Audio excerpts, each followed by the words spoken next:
গতকাল ৮ই মার্চ ছিল মহাশিবরাত্রি।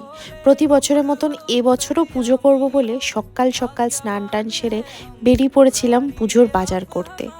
দশকর্মা ভাণ্ডারের এক গাদা জিনিসপত্রের লিস্ট নিয়ে বেরিয়ে পড়ি। সাথে চলে যাই ফুলের দোকান, মিষ্টির দোকান।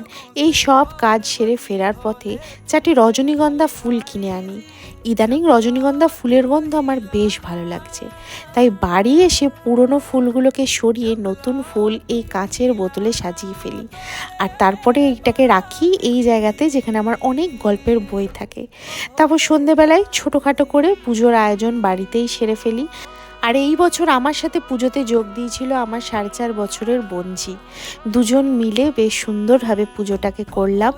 তোমাদের মহাশিবরাত্রি কেমন কাটলো জানাতে ভুলো না। আর ভিডিওটা ভালো লাগলে লাইক, কমেন্ট, শেয়ার, আর চ্যানেলে নতুন হলে সাবস্ক্রাইব করতে ভুলো না।